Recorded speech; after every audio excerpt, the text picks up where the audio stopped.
আল্লাহ রাসূল যার বাড়ি গিয়েছে তার নাম হযরতে আব্দুল্লাহ আনসারী রাদিয়াল্লাহু তাআলা, সঙ্গে চারজন সাহাবী আছে। গিয়ে সালাম দিলেন, ভালো করে শুনলেন, সালাম দিলেন, আসসালামু আলাইকুম, উত্তর দিলেন না। নবী খুশি না বেজার? চাঙ্গালো। ফের বললেন আসসালামু আলাইকুম, উত্তর দিলেন না। আবার সালাম দিলেন আসসালামু আলাইকুম, উত্তর দিলেন না। রাগ বাড়ছে না কমছে? তৃতীয়বার সালাম দেওয়ার সঙ্গে সঙ্গে হযরতে আব্দুল্লাহ আনসারী রাদিয়াল্লাহু তাআলা আনহু দৌড়ে বাইরে বার হলেন, সালামের জবাব দিলেন।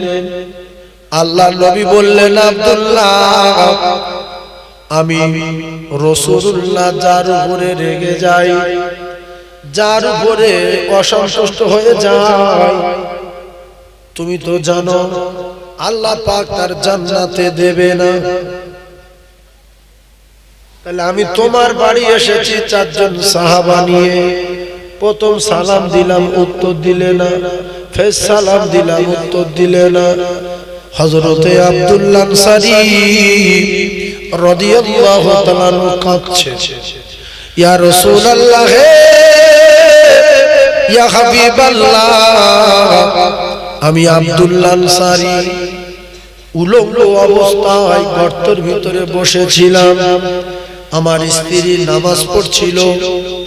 ইয়া রাসূলুল্লাহ, আমার স্ত্রী যখন নামাজ পড়ছে আপনি তখন সালাম দিচ্ছেন, কিন্তু আমি তো এমন পোশাকে আছি আপনার কাছে আসতে পারবো না, আর আমি আমার স্ত্রীকে ডাকতে পারবো না। ইয়া রাসূলুল্লাহ, দ্বিতীয়বার যখন সালাম দিলে তখনও আমি গর্তের ভিতরে ওই অবস্থায় বসে আছি। তৃতীয়বার সালাম দেওয়ার সাথে সাথে আমার স্ত্রী সালাম ফিরিয়ে দিয়ে জলদি করে গর্তের ভিতরে ঢুকে কাপড়খানা খুলে দিলে আমি কোন রকমে পড়ে আপনার সালামের জবাব দিয়ে হাজির হয়েছি। এরকম গরিব এখন আছে? আর আল্লাহ রাসূল চোখের পানি জারি হয়ে যায়, বিশ্ব নবী হাবিবুল্লাহ কাঁদেন, সাহাবায়ে কেরামেরা কাঁদেন। এমন অবস্থায় রাসূল বলেন, আব্দুল্লাহ, তুমি এত কষ্টের সঙ্গে থাকার পরও এক ওয়াক্ত নামাজ ছাড়ো না। স্ত্রী নামাজ পড়ে নিয়ে ওই কাপড় স্বামীকে দিলেন, স্বামী নামাজ আদায় করে। আবার স্বামী যখন ওই কাপড় পরে বাইরে চলে যায়, স্ত্রী তখন গর্তের ভিতরে বসে থাকে। ও ভাবিরা, খালারা, জান্নাতে যাবার মাঝে মাঝে আশা করো যে আমি জান্নাতে যাব, কবর কিরকম কি হবে আগে ওয়াজটা শোনেন। 10-12টা করে শাড়ি থাকার পরেও নামাজ নাই, নাকি বাড়তে বললাম? শাড়ি 10-12টা আছে না?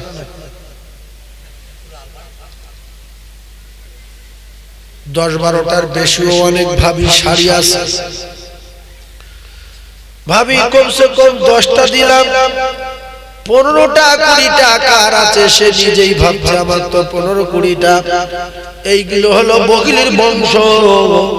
আল্লাহ রাসূল বলেছেন, আল বখিলু আদুবিল্লাহ, চামটা বখিল যারা, এদের ঠিকানা হবে জাহান্নাম।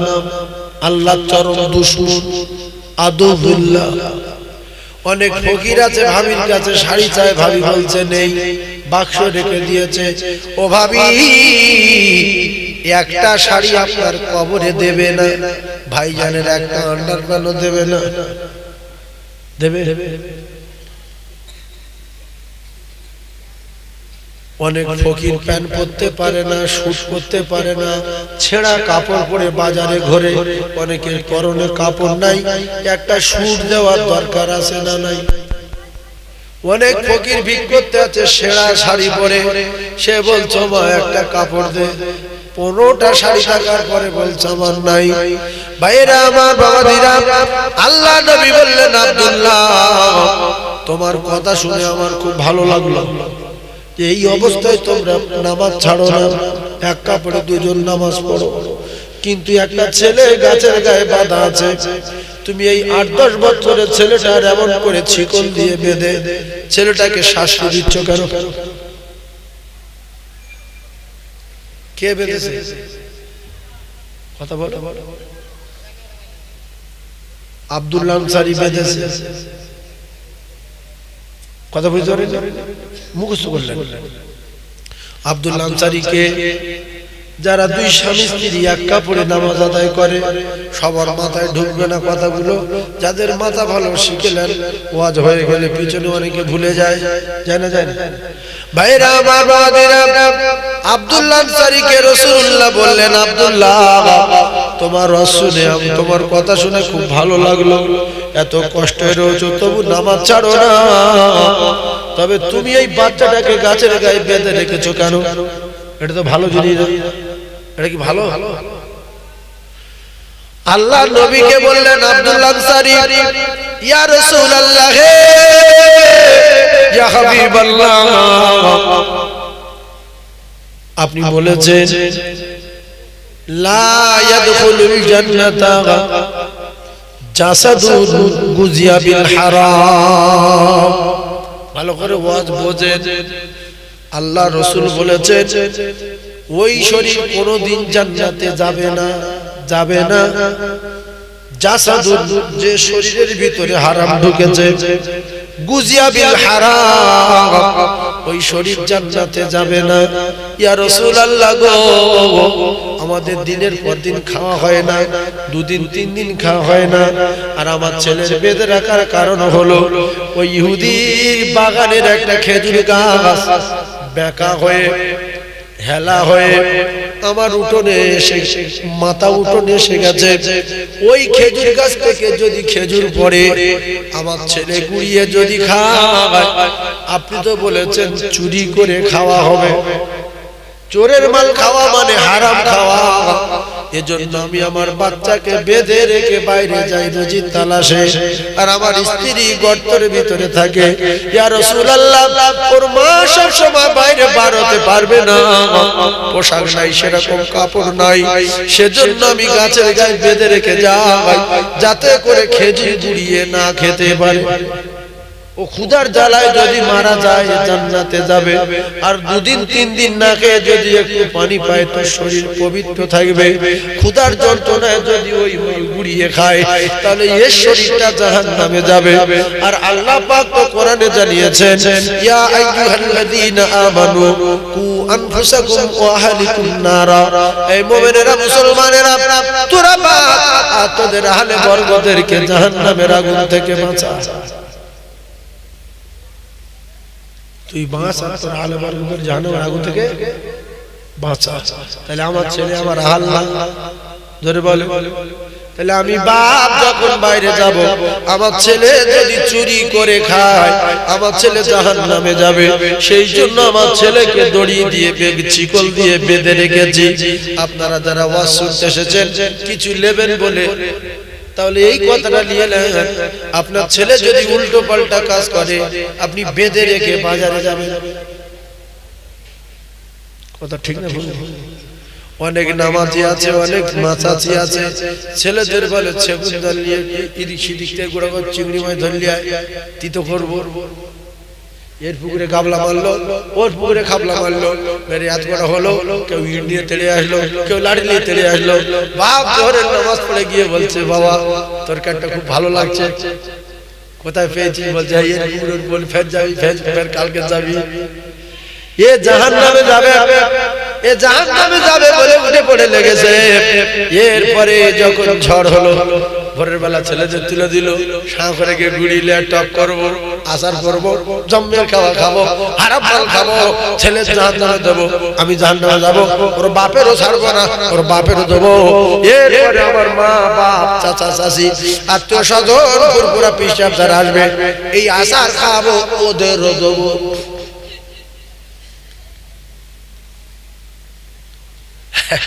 এই আমি যদি এসে বলি আজকে যেরকম ভাত খেলাম, সাদা ভাত, তো সাদা ভাত খেতে খেতে অনেক মানুষ আছে আচার পছন্দ করে, বাবু আচার নেই, বলছে হ্যাঁ আসার আছে, এই ঝড়ে পড়ে না, কিন্তু ওর আসার আছে একটা আম গাছ না, ঝড় হলে ছেলে পাঠা। আর বাড়িওয়ালা দরজা খুলে দেখছে একটা আম নেই, বলছে আল্লাহ এই আম যে ঘুরিয়েছে তার মাথায় বাজ পড়ুক। এই বলে না বদুয়া দেয় না, এই জন্য সাবধান হয়ে যান। আম রাস্তার কোলে পড়ে থাক, ঝড়ে ওইভাবে বিছিয়ে থাক, যার আম সে গুড়িয়ে নেবে। আপনার ছেলে যদি একটা আম গুড়িয়ে নিয়ে বাড়ি যায়, আপনার কপালে আগুন লেগে যাবে। অনেক নামাজি আছে দেখা যায়, মসজিদে নামাজ পড়তে যাচ্ছিল, রাত 3টের সময় তাহাজ্জুদ গুজারি, পিট পিট করে পানি হচ্ছে, আর মাথায় ছাতা ধরে রেখেছে। হঠাৎ করে একটা 1.5 কেজি ওজনের শোল মাছ পুকুরতে লাম মেরে পিচির আচরণ উঠেছে, যেই পিচির আচরণে যে কাকা সাহা করে ন্যাং হয়ে গেছে। ন্যাং ড্রেস কেন বলেন তো, দেই কেরম বলতে বলেন তো, এই দেখো পাগালো মাছ ধরা লোক, ও জানে বর্ষাকালে যে স্লিপ যদি গায়ে হাত দিয়ে পালাবে। আমার কাছে তো গামছা টামছা নেই, জামা গায়ে বড় আছে, ন্যাংটো হলো অসুবিধা নেই। এইবারে সারা করে লুঙ্গি খুলে চেপে দিয়ে বাড়ি নিয়ে চলে গেছে। বলছে সাবিনার মা ধরে ফেলি মাল, বলছে কেউ দেখতে পানি বলছে না, বলছে ঠিক আছে তুই রান্না কর, তাহাজ্জুদ পড়ে এসে খাবো, গরম গরম তাহাজ্জুদ হবে। লা ইয়াদখুলুল জান্নাতা জাসাদুন গুযিয়া বিল হারাম, যে শরীরে হারাম ঢুকেছে ওই শরীর জান্নাতে যাবে না, যাবে না, যাবে না। ও মুসলমানেরা ওয়াজ শুনবেন বলে বসেছেন, এইটুকু শুনে আর আমল করেন, গিন্নির বলে দেবেন যে এক টুকরো হারাম মাল ভিতরে ঢুকাবি না। অনেক ভাবি আছে ছাগলের জন্য লোকের বাগানে ঘাস ছিঁড়তে যায়, গিয়ে 2টো লঙ্কা, 2টো উচ্ছে, 2টো টমেটো, 2টো ভেন্ডি, মাঝখানে ঘাস, নিচে ঘাস, আর মেয়েদের পেটের দিকে সবাই তাকায় না। তো বাড়িওয়ালা গিয়ে বলছে সগিনার মা তুই তো অনেক ঘাস ছিঁড়েছিস, তো কি হচ্ছে অত কি, ওই 4টে ঘাস ছাগল খাবে, 4টে ঘাস, কিন্তু 6টা ভেন্ডি আছে, 2টো টমেটো আছে, একটা মূলো আছে, 3টে কাঁচা লঙ্কা আছে। স্বামী জুমার নামাজ পড়ে সে গম গম করে খাবে, হাম হাম করে খাবে। রাসূল বলছে ওই স্বামী জাহান্নামে যাবে। রাসূল বলছে লা ইয়াদখুলুল জান্নাত, কোনদিন যাবে না। যদি জান্নাতে যায় তাহলে রাসূলের হাদিস মিথ্যা। ভালো করে ওয়াজ বোঝার চেষ্টা করুন। সেজন্য আমরা যে খাওয়া দাওয়া করি, আমাদের নামাজ কালাম হয় না বলে, তাই নামাজ পড়ার পরে জবানে সদগন্ধ নেই। নামাজ পড়ে অনেক লোক ভিডিও দেখে, রাত্রি শুয়ে কোরআন শরীফ পড়েছে, নফল পড়েছে, সুন্নত পড়েছে। যারা নফল পড়েনি তাদের রাশ করছে, তোরা নফল নামাজ পড়ি না, তোরা নফল নামাজ পড়ি না। লোক ভাবছে তো বিশাল নামাজ দিবে, সননাথ পড়িতে নফল নামাজ করছে, ওরা করছে। ও বাবা রাত্রিবেলা দরজা বন্ধ করে, জানালা বন্ধ করে বিয়ারা বিয়ারা বই দেখছে। এইরকম নামাজি আছে না নাই? আবার কিছু নামাজি আছে, কিছু টুপি দাড়িওয়ালা আছে, তারা মোবাইলে বাজে বাজে গান শোনে, তবে মোবাইল সাইলেন্ট করে রেখে আর ওই পিছনে একটা তার দিয়ে কানে দেয়।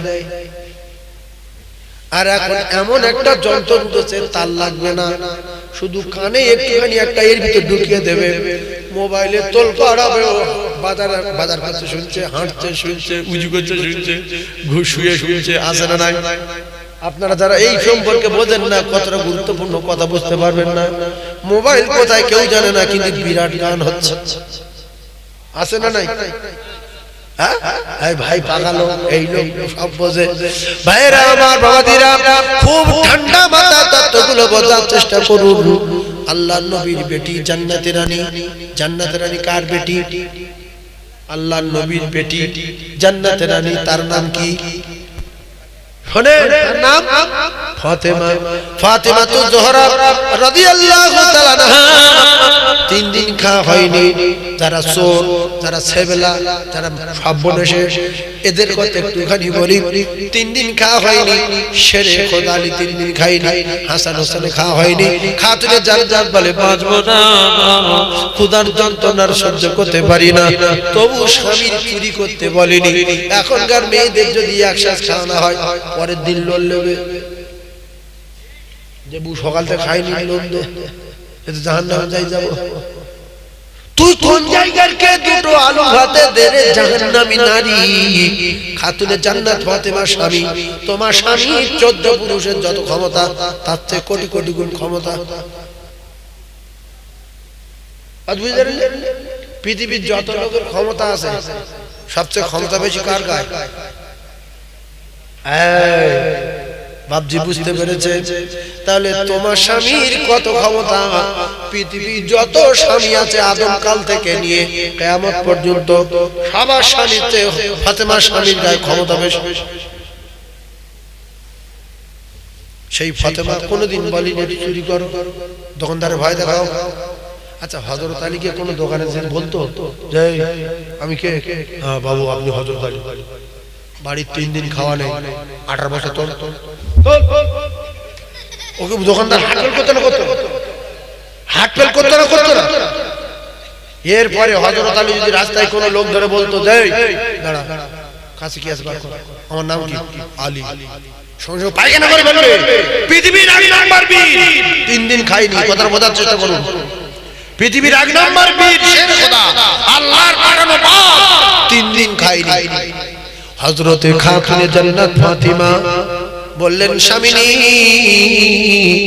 আমার আব্বা একটা চাদর আমার দিয়েছিল, ওই চাদরটা আপনি নিয়ে যান, যা হয় বাজারে বিক্রি করে দেন, কিছু আটা কিনে আনেন খাবো। ও বড় লোকের গিন্নিরা একসাথে যদি না খায় স্বামীর উপরে চোমরা করো, জাহান্নাম যাতে করে গ্যারান্টি হয়ে যায়। আর যারা স্বামীর উপর চোমরা করবে তার কপালে আগুন লাগবে গ্যারান্টি। ভালো করে ঠান্ডা মাথায় ওয়াজ বলেন। আল্লাহর নবীর জামাই আলী বিরাট খুশি, চলে গেলেন বাজারে, চাদর বিক্রি হলো 6 টাকায়। ফিরে আসার সময় একটা ফকির বলছে নবীর জামাই কয়েকদিন খাইনি, কিছু দাও। আমরা বলছি সঙ্গে সঙ্গে ফকির পিঠে চামড়া ফেটে দিয়েছি, তুই আমার কাছে ভিক্ষে আমার চিনিস? 3 দিন বাচ্চা কাচ্চা খাই না, মারতো না মারতো। এবার হযরত আলী যদি বলে নেই, সত্যবাদী না মিথ্যাবাদী? মিথ্যাবাদী। জান্নাতের সরদারের বাবা কিতাবে লেখা দুটো বাচ্চা জান্নাতের যুবকদের সরদার হবে, সেটা শেরে খোদা আলীর বাচ্চা ফাতিমার নয়নের মণি হযরত ইমাম হাসান আর হুসাইন, 2 ভাই খাওয়া না হয়। ফকিরের দিল 2 টাকা আছে আর কত টাকা আগিয়ে যাচ্ছে বাজারের দিকে। ফেরাকে বলছে বাবু 3 দিন খাই নাই, আছে? মাথা নেড়ে দিলে ফকির চলে যায়, কিন্তু আছে মিথ্যা কথা বলতে পারছে না। লাও আর ক টাকা আছে? 2 টাকা। ফের যাবে 2 টাকার আটা কিনতে, ফের বলে বাবু কয়েকদিন খাইনি, আছে টাকা আছে? এদের প্ল্যান হলো যে না বলো, কিন্তু না বলেনি। এই লাও। এদিকে বাড়ি নিশ্চিত হয়ে আছে ফাতিমা, হাসান হুসাইনের কান্না বন্ধ হয় না। ফাতিমা বলে আব্বু তোমার আব্বু আজকে শিওর কিছু আনবে, চাদর 2 টাকা দিলেও লোক দেবে।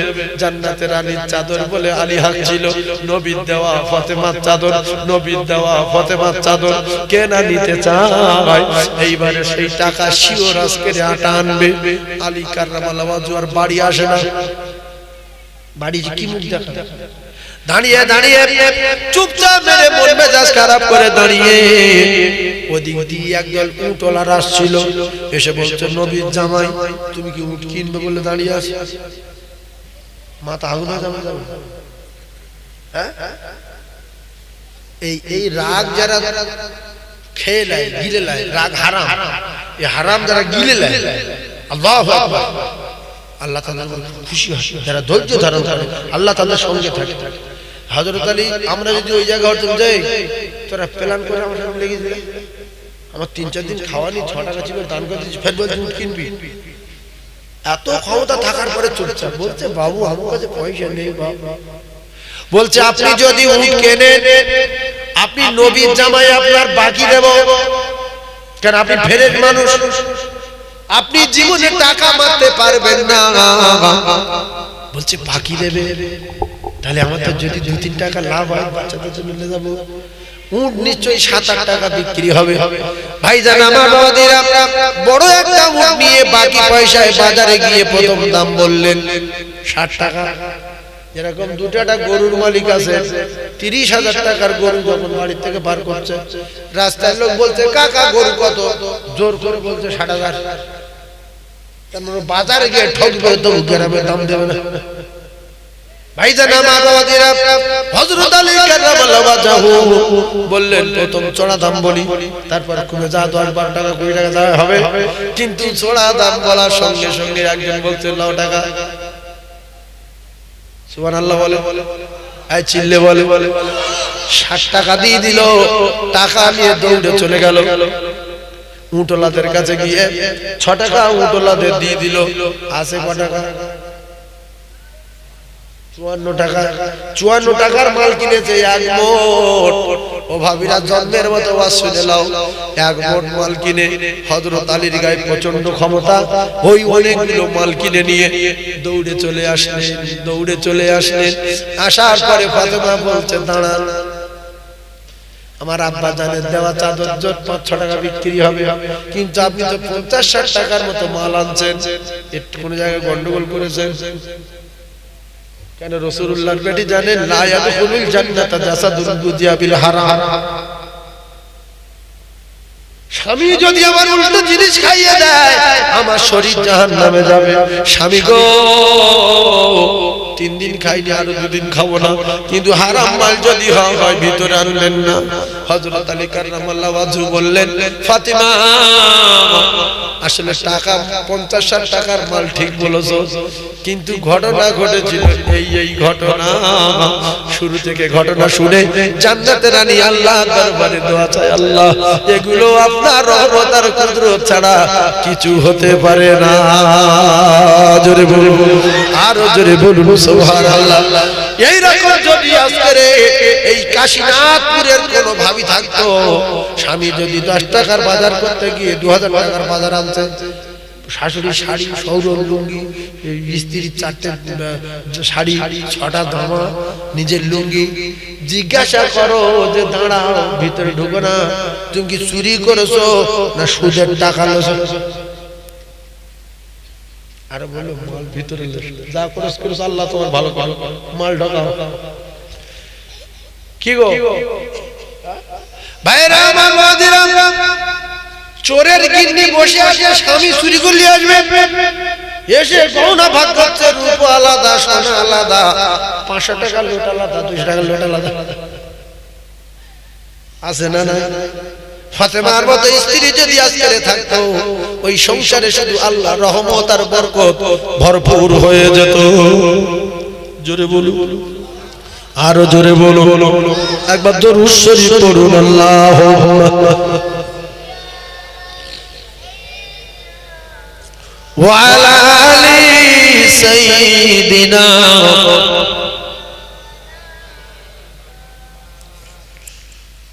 সাল্লি আলা মুহাম্মাদিন সাল্লি আলা মুহাম্মাদ হরদম জোবা সৈরি কালো পাক নামে মুহাম্মাদ। আল্লাহুম্মা জোরে বলে সাল্লি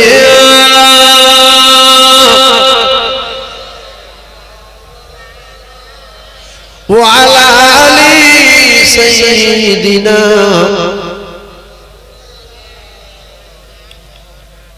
ওগো তোরি আমার ডুবু ডুবু, আমি হাল ছাড়িনি এখন তবু। ওগো তোরি আমার ডুবু ডুবু, আমি হাল ছাড়িনি এখন তবু। আর ভিড়াও আমার তোরি খানি, ওগো তোমার প্রেমের কুলে সেই অপরূপ রূপের আলো আজো মনে জলে গো। সেই সুমধুর স্মৃতির দোলায় ওগো আমার হৃদয়ে দোলে গো। তাই আসবে কি না দয়া করে, তাই আসবে কি না দয়া করে আমার কুড়ে ঘরেতে তোমার রূপের আলো নয় মনের আধার আলো করে দে গো তোরি আমার ডুবু ডুবু আমি হাল ছাড়িনি এখন তবু ভিড়াও আমার তোরি খানি ওগো তোমার প্রেমের কুলে ওগো সেই অপরূপ রূপের আলো আজও মনে জ্বলে গো সেই সুমধুর স্মৃতির দলায় ওগো আমার হৃদয় দোলে গো ওগো সেই যে কবে তোমার সাথে প্রথম পরিচয় আর আর নয়নে চোখা চোখি হৃদয়ে বিনিময় আল্লাহুম্মা জোরে বলে সাল্লি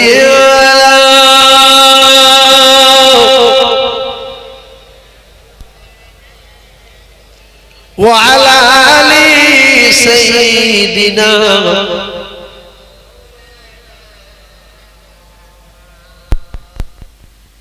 আপনারা বাংলাদেশের ওয়াজ শোনেন শোনেন তারা কত সাঙ্গা বলেন যখন ওয়াজ করে ঠিক রে বেটি এই একজন লোক ঠিক বলেছিল আল্লাহর হায়াত ঠিক রে বেটি বাংলাদেশের লোক বলে ঠিক আর যদি একটু আসতে বলে আরে জোরে হয় না চিল্লে ওঠে সুবহানাল্লাহ বলে না দরুদ শরীফও পড়ে এ তো বক্তাদের চেপে দেওয়া কাজ আবার বাংলাদেশের কিছু কিছু লোক ওই মাহফিল থেকে উঠে দাঁড়িয়ে নারায়ে তাকবীর আল্লাহু আকবার বলছে না এরা সুর করে বসে থাকতে লাস্ট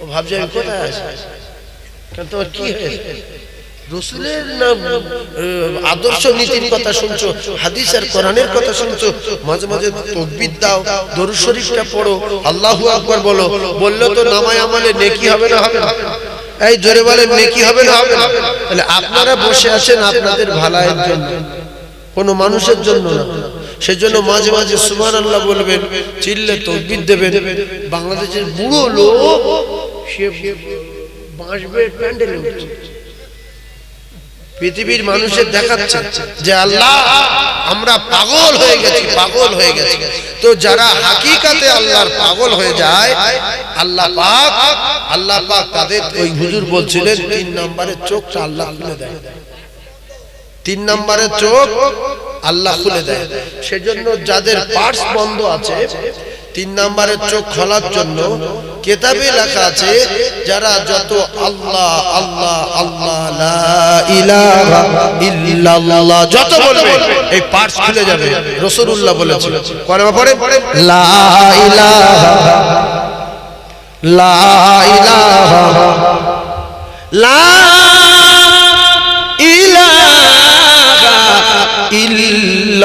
ইল্লাল্লাহু মুহাম্মাদুর রাসূলুল্লাহ জোরে বলেন দেখি লা ইলাহা ইল্লাল্লাহ লা ইলাহা খুব সুন্দর বলেন লা ইলাহা ইল্লাল্লাহ লা ইলাহা ইল্লাল্লাহ লা ইলাহা ইল্লাল্লাহ মুহাম্মাদুর রাসূলুল্লাহ এই কলেমার এত দাপট এই কলেমার এত পাওয়ার 80-90 বছরের কাফের যদি একবার ইখলাসের সঙ্গে পড়ে নেয় আল্লাহ রাসূল জানান আল্লাহ পাক তার সদ্য প্রসব করা সন্তানের মতো বেগুনাহ মাসুম করে দেয় জোরে বলুন তাহলে জিকির হলো আল্লাহ আল্লাহ আল্লাহ আল্লাহ আল্লাহ লা ইলাহা ইল্লাল্লাহ লা ইলাহা ইল্লাল্লাহ লা ইলাহা ইল্লাল্লাহ মুহাম্মাদুর রাসূলুল্লাহ আর এখন নতুন করে বাংলাদেশের জিকির বেরিয়েছে মানুষ শুনে অবাক হয়ে যাচ্ছে যে কি না কোনো কথা বোঝা যাচ্ছে। আমি একটু আগে শুনছিলাম কিচ্ছু বোঝা যায় না। এই ভাই বলছে যে কি বলে, আর সেই মজলিসে বড় দাড়ি নিয়ে শত শত লোক বসে রয়েছে, তারা মাঝে মাঝে লাফাচ্ছে। কোনো দোয়া নেই, দরুদ নেই, কোরআন আয়াত নেই, কিচ্ছু নেই, শুধু বলছে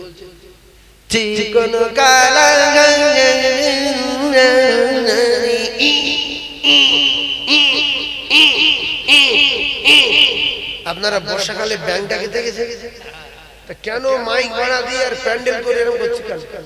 বিশ্বাস করুন, এক্ষুনি দেখেছি, আমি জানি না, আমার ছোট মোবাইল, আমার মোবাইল আপনারা দেখেছেন, এই মোবাইল সারা জীবন এই যখন খারাপ হয়ে যায় পাল্টায়। আমার এই ড্রাইভারের ফোনে ছিল, এই বাবুরা দেখাচ্ছিল, এই বাবু, এই আপনাদের কমিটির লোক জানে। আমি বলছি তো আল্লাহ বল, তোর কলম তো আর নষ্ট হয়ে যাবে না। কলম পরিষ্কার করতে গেলে বাম স্থানের দু আঙুল নিচে যে নোংরা ময়লা জং ধরে আছে, বাপজি বলছিলেন, ওইটা পরিষ্কার করতে গেলে কি হবে? আল্লাহ জিকির করতে হবে, কলেমা জিকির করতে হবে, তাহলে পরিষ্কার হবে। আরে কিচ্ছু বলে না, শুধু চিটিংবাজি আর ভাইরাল হওয়ার ধান্দা। পৃথিবীর মানুষ আর বাড়ির মেয়ে ছেলে পুলে দেখবে, শুনবে যে আল্লাহ কি সুন্দর জিকির করছে, মাঝে মাঝে জিকির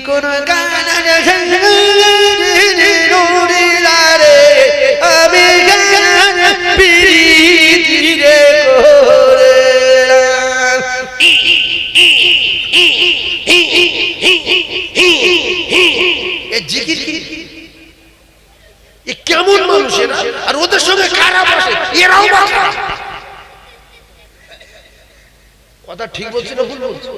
এই যারা বসে আছে ওরা তো এসে বলতে পারে যে আপনি কি বলছেন, বন্ধ করেন ভাই, এ কি আল্লাহ বলা যায় না, নবী বলা যায় না। নিশিরাইতে রে আমারে শিরোনি আমারে আরে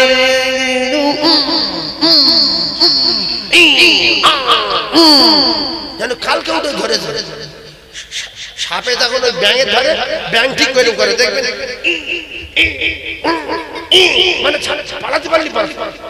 আমি এক্ষুনি শুনে ভাবলাম যে কেউ সাপে ধরেছে নাকি।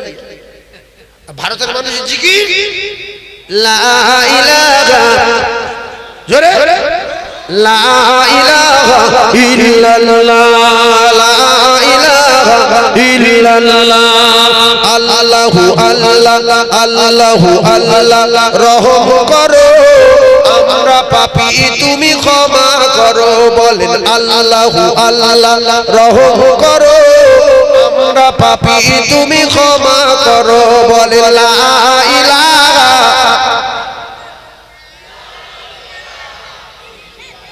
আরে জোরে লা ইলাহা,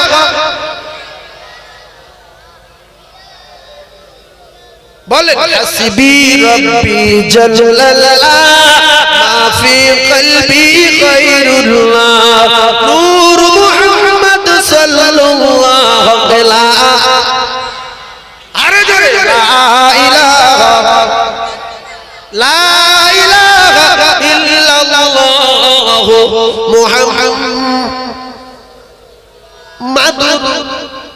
রাসূলুল্লাহ। অনেক বলে মুহাম্মাদার, মাদার কার নাম? মানুষের নাম। মুহাম্মাদার এটা মানুষের নাম, এখানে বলবো মাদুর, মুহাম্মাদুর রাসূলুল্লাহ, বাদে বলবো সাল্লাল্লাহু আলাইহি ওয়াসাল্লাম। আল্লাহর নবী জানান একবার শুধু সাল্লাল্লাহু আলাইহি ওয়াসাল্লাম বলবে, সাল্লাল্লাহু আলাইহি ওয়াসাল্লাম, তার নামায় আমালে 10টা রহমত বর্ষণ হবে। আর এখানে কোটি কোটি ফেরেশতারা আসমান থেকে জমিন পর্যন্ত আল্লাহর জিকির করনেওয়ালা বান্দাদের ঘিরে রাখে। আর ওই রকম জিকির করলে ফেরেশতারা পালাবে। আল্লাহ শুধু কিছু বলে না, কি মজলি বোঝা যাচ্ছে না, কি ও শুধু বলছে কোন কালারি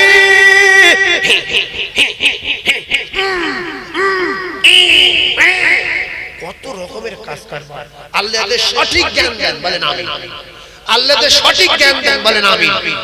আজকে ভগুড়ুমবাজি করছো দুটো পয়সার জন্য, ভাইরাল হবে মোবাইলে, আমার লোক দেখবে, আর 100 ভিতরে 95 জন মানুষ দেখলা, আর 100 ভিতরে 95 জন মুসলমান বেনামাজি, এরাই ওই ভিডিওগুলো দেখে, দেখে যখন ভাইরাল হয় দেখছে আমার এই বলে ভাইরাল হচ্ছে, আমি ওইগুলো করি, খবরদার ওগুলো দেখবেন, গুনাহ না। কলেমা বলছে না আল্লাহ বলছে, শুধু চি চি শব্দ হচ্ছে। এই কথা ঠিক না বলবেন? এ বাবু নিজে বুঝতে পারি না, আমার বলছে হুজুর কি বলছে কেন আমি বুঝতে পারছি না, শুধু চি চি করে শব্দ হচ্ছে, বুড়ো চি চি করছে, আর সামনে বড় বড় দাড়ি, এরকম কেউ কেউ কোমরে হাত দিয়ে ডান্স দিচ্ছে। আল্লাহ এদের সঠিক জ্ঞান দেন, বলেন আমিন। যে কথা বলছিলাম কথা মাথায় রাখেন, জোরে সুবহানাল্লাহ বলবেন, আল্লাহু আকবার বলবেন, আলহামদুলিল্লাহ বলবেন। বললে কি হবে? প্রত্যেকবারে আপনার নামায় আমালে নেকি লেখা হবে। আর এমন একটা সময় আসবে বাপ, সেদিন একটা নেকির জন্য পেরেশান হয়ে যাবে। সেদিনে কেউ কারুর নেকি দেবে না, কেউ কারুর পরিচয় দেবে না।